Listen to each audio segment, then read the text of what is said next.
Thanks for joining us, Dr. Asti Mariasmo. Again, we're lucky to have you twice now in 30 days, and probably some of the biggest 30 days in our economy we've seen, from interest rates to conversations around inflation, to conversations around Mr. Trump and all the pressures that the man may put on Australia and all these changes. So it's perfect timing to sit down and have a chat again. Yes, definitely. There has been quite a few things happening, and there's quite a few things happening in our own shores because, as you may or may not realize, our very own Prime Minister is about to announce when we're going to have a federal election. And that is a perfect segue into, I guess, what this environment and these conversations traditionally mean for interest rates. And I mean, we're going into probably an environment of high interest rates into a federal election that we really probably haven't seen for some time. And what sort of effect, I guess, Asti, do we expect some of the policies that are going to be released? I guess the concerns around inflation, because we do see governments at the moment throw cash around everywhere because it's so readily available. But we do have concerns around underlying inflation and what spending could do to the economy and certainly do to inflation again. So what are your thoughts around that? So I actually had a really good sit-down chat briefing with them about a week and a half ago. So one of the things that the RBA is quite concerned about when it comes to the inflation is that the current inflation is being pampered, almost kind of like tempered down, because there's so many cash rebates and cost of living rebates and all of those type of things that is floating around. So exactly what you said, Tom, about how there's so much cash being handed out, right? Whether it's for electricity, whether it's for rent, whether it's for other types of it's all happening right now. And because of that, it makes it look like as if we're not spending as much, or that the costs of those things are not as high.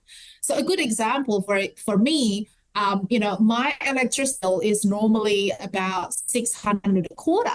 But because of the state government's rebate and the federal government's rebate, it was zero last time. So it looks as if my electricity cost is zero. So with all of those rebates finishing, the concern is that inflation will jump up to above 3%, maybe even touching 4%. And if that happens, then it means that we're being taken out of the 2 to 3% target rate that the RBA has. And anything that causes us to be outside of that 2 to 3% means that the RBA will start putting on what we call restrictive policy. So that means that they'll stop cutting cash rates. They'll either keep the cash rates the way that they are right now, or they might even increase it a little bit just to pull us back in again. Because even right now, we're not seeing the current cash rate cut actually translating into the market. So it's been about 3 weeks, right, since the last cut. And when a lot of the banks have said, yep, we're going to pass on the savings and we're going to cut interest rates. But Sydney auction clearance rates, Melbourne auction clearance rate, days on market in other capital cities, none of them have actually improved. Clearance rates, Melbourne clearance rates are still the same as pre-cash rate cut. So for anything to happen in the property market that's going to cause that sort of big, massive rush of buyers or auction clearance rate to go up quite significantly, we would need about 2, 3, maybe 4 cash rate cuts. And the last time that I spoke to the RBA, that it is potential for those type of cash rate cuts to happen. So another 2 this year and another 1 at the beginning of next year or mid-early next year. However, that is everything stays the same the way that it is right now. And if we're always still within that 2 to 3%. And that's where the perfect storm is, because we don't know if we're going to be within that 2 to 3%. So if we assume right now we've got a federal election inbound, we've got 2 parties that are going to try and induce votes through spending, which is just the nature of the beast, who can give the most away to buy the most votes in most instances. We've got the RBA sitting still really concerned about underlying inflation and what happens with all these rebates when they come off.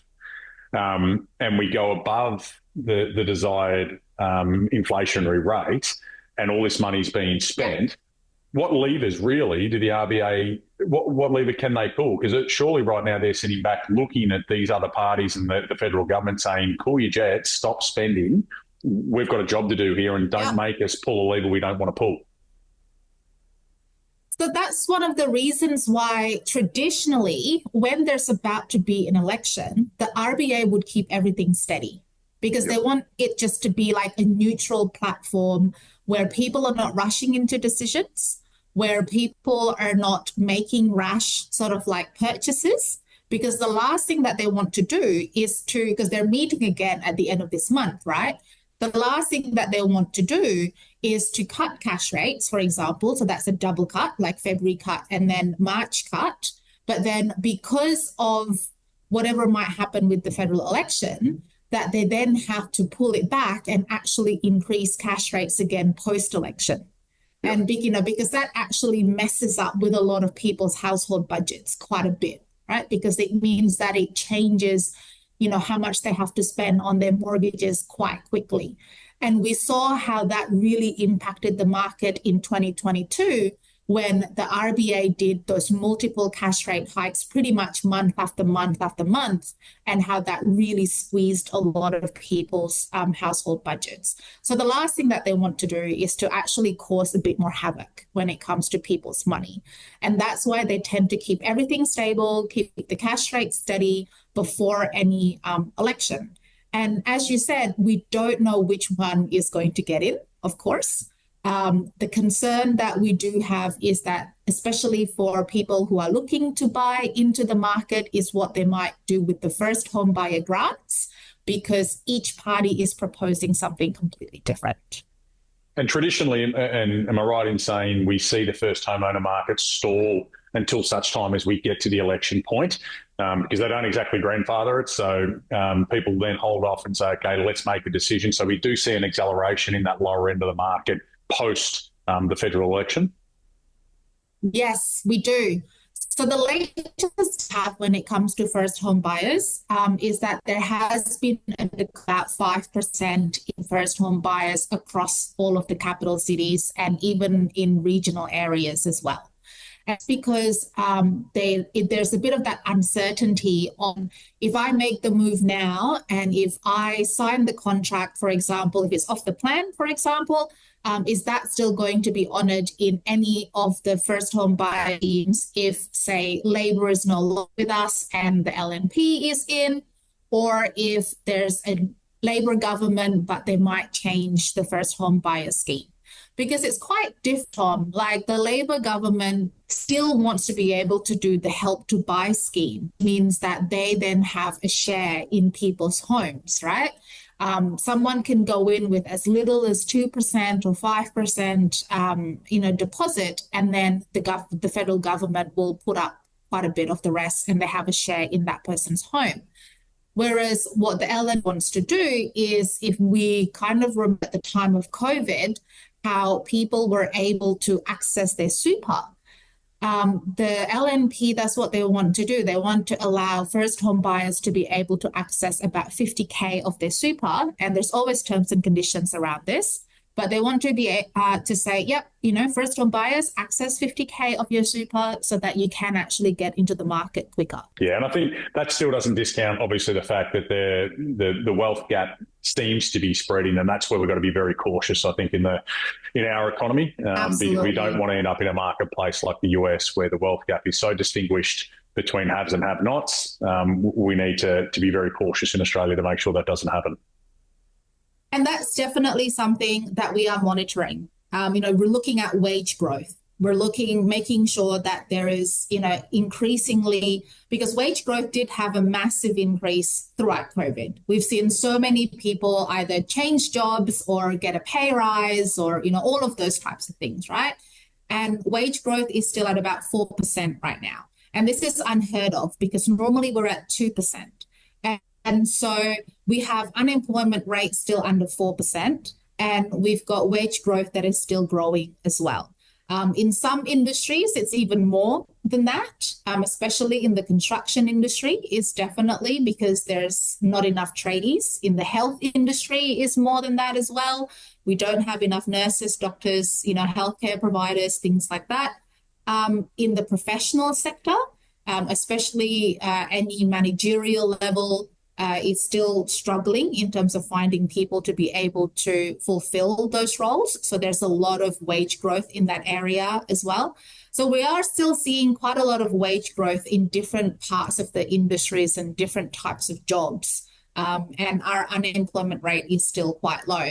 But you're absolutely right that there's, anything that we see here as an economist and also the RBA is always at an aggregate. And the reason for that is because there's just so many differentiations and variations, for example, between Bendigo and and Melbourne, or Bendigo and Sydney, or even Bendigo and me, where I am right now in Brisbane. And so, because there's always that local economy differences and what's happening in that local market, the only way that, whether it's the federal government or the RBA, or even your state government, the New South Wales state government can do is look at things in aggregate. Yeah. Dr. Asti, yet again, you've been fantastic. Your knowledge is critical to PRD and certainly the information we can get out to our clients. So we really appreciate your time and look forward to catching up with some feedback next month. Thank you. Looking forward to it. Have a great day.